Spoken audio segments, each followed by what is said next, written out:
right.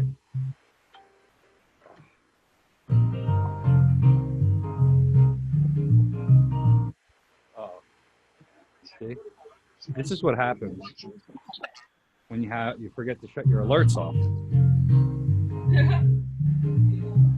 All right, but we can edit that out in the podcast, which we will do. Yeah, there we go. Right. Hi, everybody. Tuning in live out there in Facebook Live. We are here tonight with my comrade Pat, and tonight a special guest. We have a special guest, Lark Lowe, from Black Kids in Outer Space and about a million other projects. Just like every good lefty, Lark is involved in. What's the latest with you, Lark? Do you have anything current? We just did Red November. We did Red November. I really don't know what I'm doing right now. I'm just I'm recovering from the snow of yesterday. Oh, I'm alive still. I thought that it snowed in New Jersey, but clearly it fucking doesn't. Can we say fuck on this show since it's called What the Fuck? Yes, and we appreciate it. It's more of a requirement than a question. True. Yeah. True. Yeah. Yeah. So, knowing that we had snow, I thought no better than to invite somebody who's come here from California to tell us all about how to handle snow better. Yeah. Is that your way of trying to be funny? But well, we do. You're considered in the great nation of New Jersey still to be a foreign national. Yeah.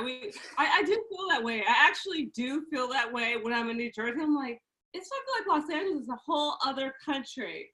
But the thing is, I was really shocked about yesterday. I have to say, like, even for the low bar, no, just kidding. I was just really kind of shocked at how it didn't work. And another problem, I'm going to just bring this up because I'm like something that I don't know if you guys know. You guys have a lot of cul-de-sacs. You guys have you guys have a gigantic suburban hellhole with a bunch of cul-de-sacs, which means if it snows and people forget to salt and plow, everyone has to take the major street, right? Because you can't take the back streets. Do you know why we have those little cul-de-sacs with the wooded areas there? Because you're racist. Because we're racist, yes, and we're rich, and white suburbanites like to go hunting right next to their houses. So a little piece of property, they go off and illegally hunt all the time. They'll go with a bow and arrow, and when you have condensed wildlife like that, they kind of gather up in places. And all the rich white suburbanites that think they're rednecks, they go out there and hunt deer. Oh, that's real? Like, you for real? Yeah. Pat, Wow. they do that by you? I don't have as many cul-de-sacs down by me, but it sounds like something people in New Jersey would do. So I'm just going to defer to you on that one. If you're trying to drive and because, the roads were a mess, in other places, you could kind of take a side street. But in northern New Jersey, I don't know how it works in other parts of New Jersey. Northern New Jersey, that's not possible because everything's a cul-de-sac. So you can't, people don't want people driving up the street or something like that. So it just becomes even worse because everyone has to go up the major street. And then, we have the situation where if you don't have it's like we don't really have choices. So we kind of have to have a car.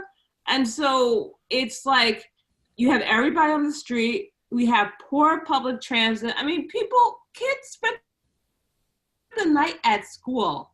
Did your kids get home? It's crazy. I'm blessed that I can walk to my kids' school from my house, but it took me 4 hours to get home from Trent. From Trent to Avenel, which is usually about 50 minutes to an hour. I was amazed. Lark, you love to look at things from that transportation angle. I'm more of a political angle, and I'm thinking we have 587,000 municipalities in the state, right? I mean, and I'm literally thinking of all these mayors sitting there, just pouring some whiskey into a cup, and just staring out the window, going, "It's gonna turn to rain soon." Yeah. What I just didn't understand was just the lack of planning But then, you know, you think about even the people trying to get in from the city or New York. I learned to call New York the city. That's what you guys do out here. You have the whole Chris Christie, you know, 110-year-old Portal Bridge that people didn't fix. He didn't fix because he didn't like a part of it. So now, you know, you have this barge that has to go through twice a day. Then the bridge gets stuck. Then everybody gets stuck. I mean, why can't New Jersey just, you know, buy that company so that we don't have to lift up that bridge anymore? But I guess they don't because, you know, freedom and shit. I don't know. Like, what kind of sense does that make? Like, what? I mean, are they going to ever fix that? They won't buy the company, Lark, but what they will do is give a corrupt billionaire millions and millions of dollars of our tax money to do nothing. So that's... Nice. They'll get that done, like. Yeah. I just find it it's like, wow. I mean, is New Jersey just satisfies being the chief whore for Philadelphia and New York? I mean, is that just like okay with the state? Like, I mean, is anybody gonna rise up and kind of be like, you know, treat us with some kind of respect? Well, you've got me and Pat. Yeah. No, I think New Jersey embraces its underdog status and turns it into some sort of empowerment. What kind of empowerment? New Jersey's better than everyone else, even though it does stupid shit like this. I'm confused because I just don't know. It's like everything, all the transportation is made to get you in and out of Midtown, Manhattan, but there's nothing like regards to like within the state of New Jersey. So that's what the situation you had, where you had children spending the night, people being stuck for hours in Newark and Irvington, Montclair. Our comrade, I don't know if you know, our comrade Madeline Hoffman was supposed to be in Ireland reporting with Diane Moxley. Diane made it out on an earlier flight, but Madeline got stuck like a few miles away from Newark Airport for 8 hours and missed her flight. And she's, you know, I talked to her today. She's hopefully going to come on and spend some time with us. But she missed the whole trip to Ireland. Everything around Newark was it was a parking lot. Cars weren't going anywhere. We get snows all the time here. They didn't salt the street. Yeah, but it's never snowed with Murphy before. This was his inaugural snowstorm. This was in the... It's graceful. And when are we going to have transportation that actually works for within the state of New Jersey, not just to get people to Manhattan? I mean, the thing is that, you know, to kind of bring another aspect into it, you know, essentially it's like for people who are service workers, people who are women, people who are children, you are essentially like there's no service for you. Like everything in regards to anything is made for men who go to Manhattan. It seems like, oh, if you're a mother or if you work within the state of New Jersey, you can go to hell. I mean, there's like literally nothing for you.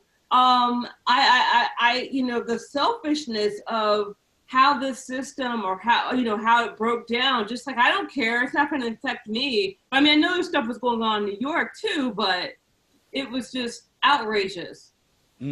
Absolutely. Pat, I was just down by you. You're a little bit more south though, right? Yeah, well, I'm central, thank you. And we got mostly rain. You know, it's dusted in the morning, but we got mostly rain. It seemed like it was mostly North Jersey and New York City that got hit hard from this. We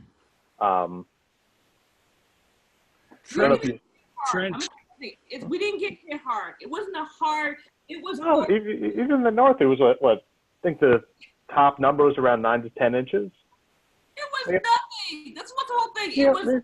No, they were just grossly underprepared. And I don't know if either of you saw Murphy's press conference earlier on today. I missed this, Pat. Fill us in. He had every excuse of why this happened.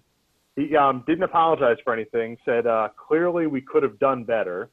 Because we couldn't have figured that out on our own. His main blame was put on inaccurate forecasts, saying that they didn't know it was going to happen until 2 or 3 o'clock in the afternoon. from wherever the fuck they were looking at.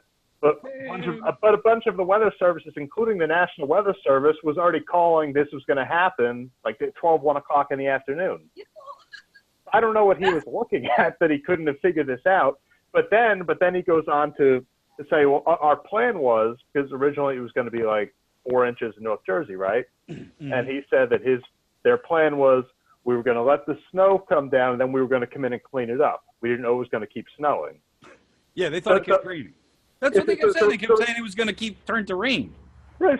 So even if that was 100% true, what you're saying is that it's going to snow from like 12 to 2 or 3 o'clock. Never. And then you're going to go out and plow right when everyone's leaving school and right when rush hour is hitting. Let me tell you something. I'm old. That's your game plan? I am old. And the greatest predictor of weather is my back. Okay. And you're telling me you got all scientific equipment, right? That they can predict weather with.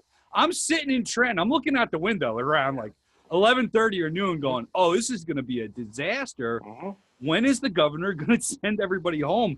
They didn't send everybody to home until 3 o'clock, and they sent everybody in Trenton home at one time.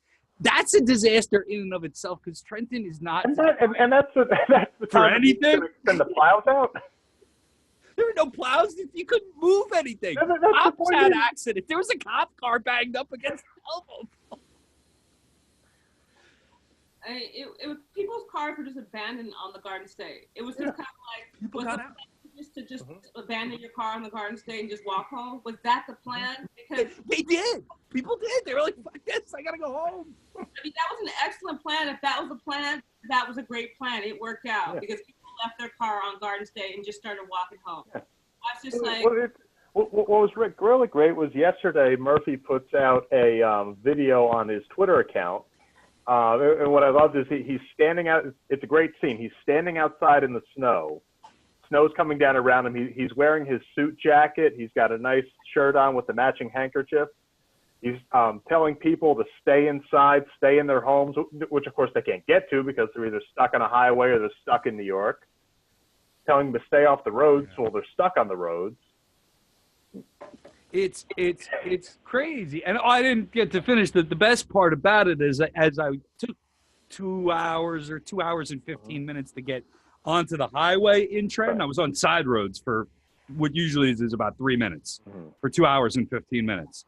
By the time I got on the highway, all of a sudden, you know those big black Suburbans that have police lights, but they're not exactly cop cars, come out of important places like state capitals. Now, I don't know if it was the governor or not. Some other officials do get rides in these things, but he just cruised right on by me on his way home, whoever he was, man. Yeah. He just had the lights going. And so our Trenton politicians did not have the ride that the working class had yesterday. Well, I'll tell you who did have a hard time getting home. Oh. Former Governor Chris Christie. who complained that it took him almost 6 hours to get home from Piscataway to Mendham.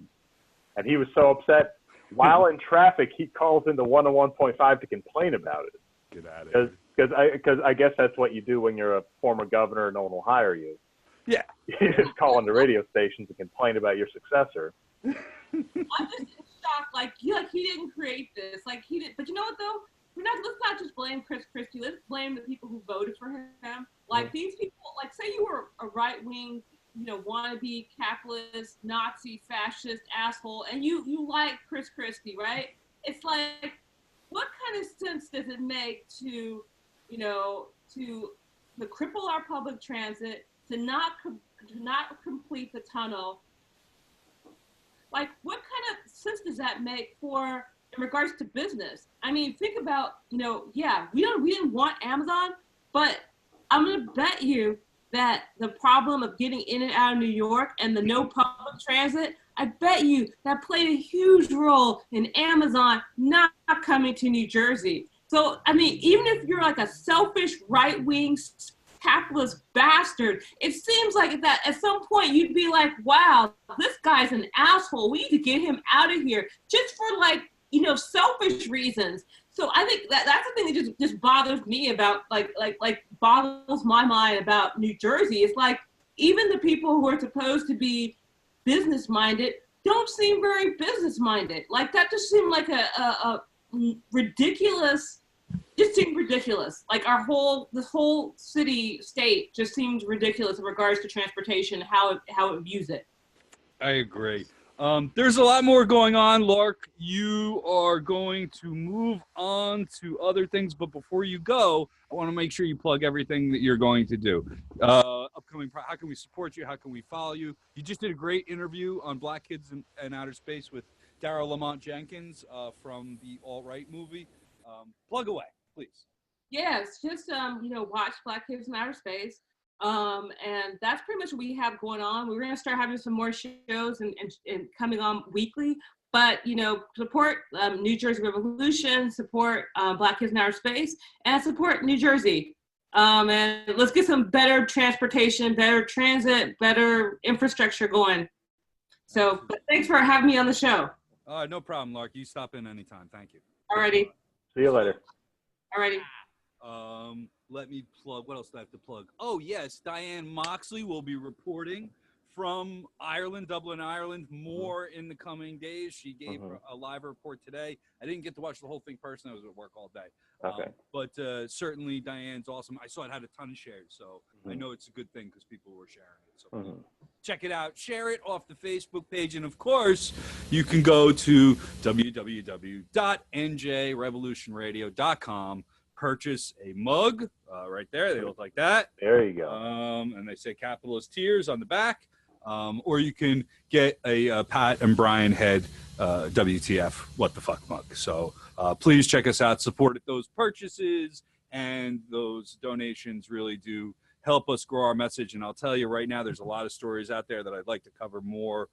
We had a lot of third-party success, believe it or not. In movement building, I saw what happened in Essex County with the run against Joe DiVincenzo and the machine. I don't want to say the name of the political party wrong, but they got 5,000 votes, about 2.5%. So I think that was impressive. And I'd like to report more on this stuff. But the truth is that, we need the resources to do it. So please help us out so we can stay on top of the stories that, you care about more. And we don't want to just talk about the establishment. We want to talk about what the socialist movement in this state is doing, as well as, activist work and third-party things. So that all being said, let's poke fun at the establishment. Yeah, let's keep going. I forgot to mention it. In honor of our first snow in New Jersey's history, I'm proud to say I'm wearing my Chris Christie emergency fleece onto the show. I got the yes. Rocco's Pizza is a place right now. Good pizza. Shop out. Okay, so what else do we got? So speaking of Joe D, he was down. I think we both know he was down in Atlantic City not too long ago. Yes, he was. They do this League of Municipalities conference, which is, I understand it, is some legal bribery that goes on. And Pat, you may know more about this being a school board member. Can you tell our audience, what is the League of Municipalities conference down in Atlantic City? I'm not entirely sure. That's not the correct answer. Yeah. You're on a podcast, man. Well, they are in Atlantic City. Up. Yeah, so bribery's going on. There you go. It is important to say that Christie avoided that conference like the plague for his 8 years as governor, but now he's down there again because I guess anyone that will listen to him at this point, he'll talk to. So he went down there, and apparently, let's see here. Let's pull. So he's giving this speech again, this conference that he's never been to when he was governor. he's giving this speech. And Joe D, his long lost buddy, walks into the room, and Joe D backs into a light switch and turns the lights off on accident. And Chris Christie makes a joke about it and tells him to sit in his seat because it's not the first time he's done that. Then afterwards, they embrace each other, Joe D with his long lost governor. And then later on, Christie runs into Sheila Oliver, who again hugs him. Because I think at this point the Democrats just miss him.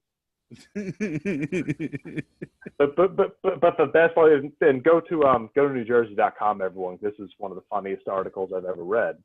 But the highlight of it is after this, Jody crashes Christie's speech and they hug and all this.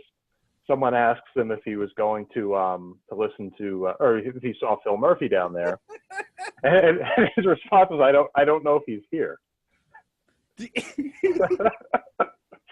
So who is it? So Joey D, the whole Christie crew, they're over at a place, they're doing their thing, and Murphy's down the street. Who's he talking to?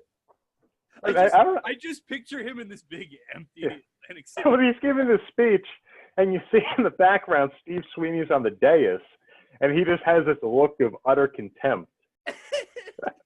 Oh, he was at the Murphy thing. He was at the Murphy thing. I don't know if they were happening at the same time, but he's at the Murphy thing. He's on the dais. Did one of them get lost? He just looks unimpressed. Why am I here? Did I lose a bet? Oh, God, I love it. It just, they hate him. They hate him. They do. His way in. Yeah.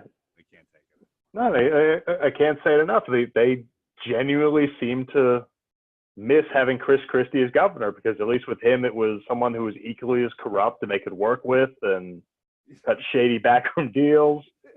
And not saying that Murphy's a saint by a long shot, but he doesn't seem to want to play that sort of game with them. And they don't know what to do with themselves, except for yearn for days past when Christie was, cutting deals with, closing bridges.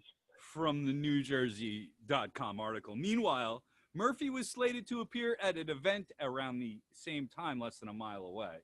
Mm-hmm. Asked by a reporter if he planned to see the Democratic governor while he was in town, Vincenzo said he was unaware Murphy was there.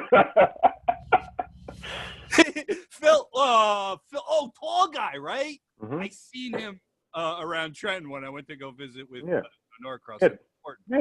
Yeah, tall guy, a lot of money. He's not going to be governor in 2 years.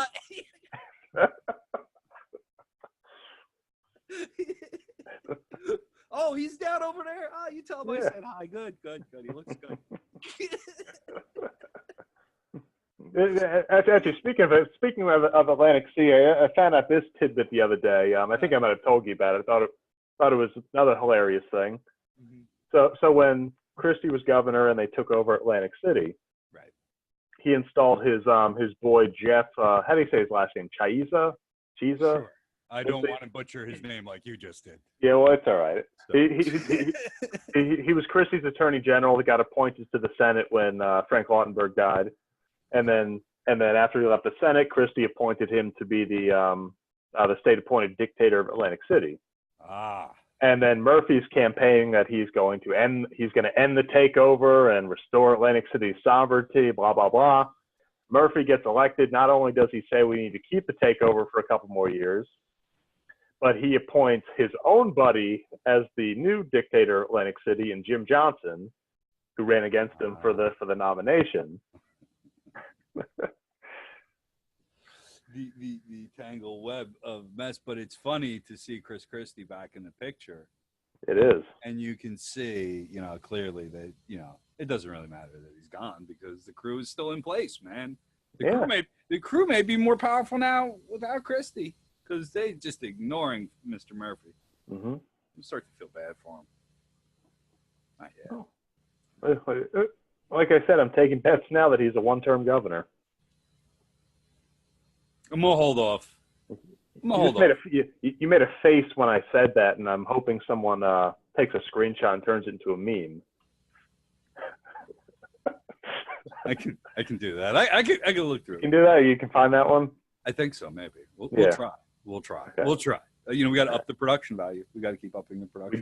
We do. So everyone needs to go buy a mug right now so we can make this happen.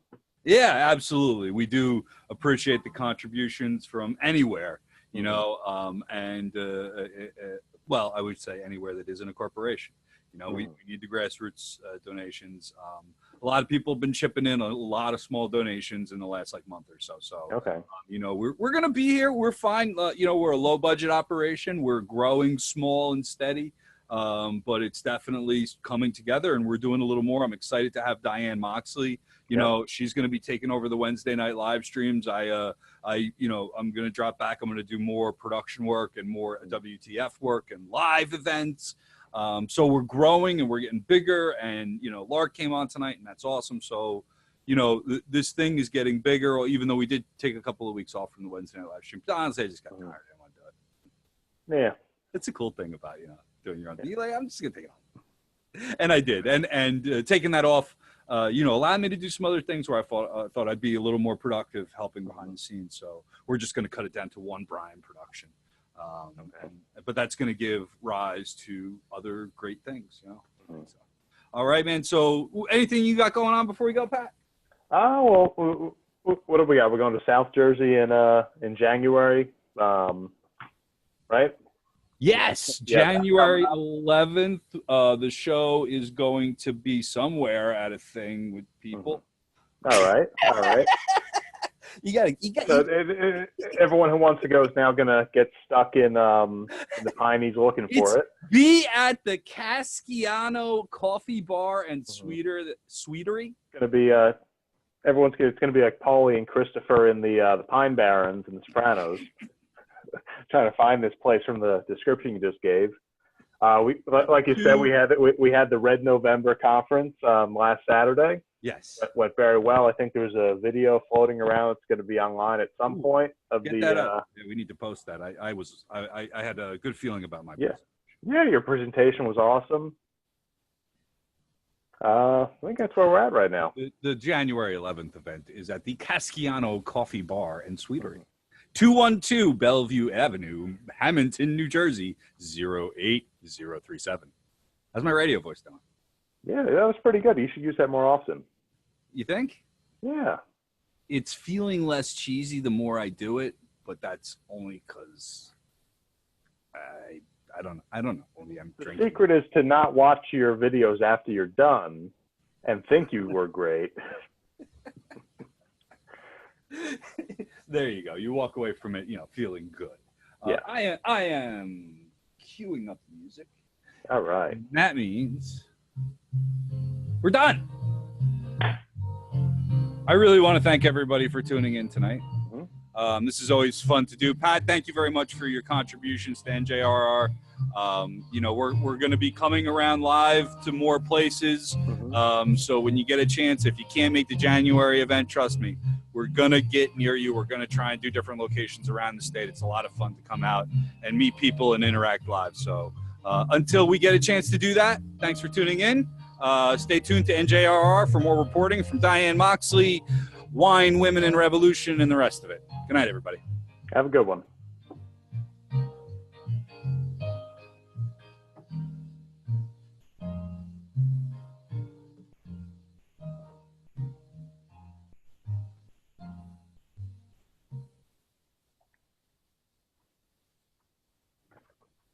All right. Good deal. We're off live.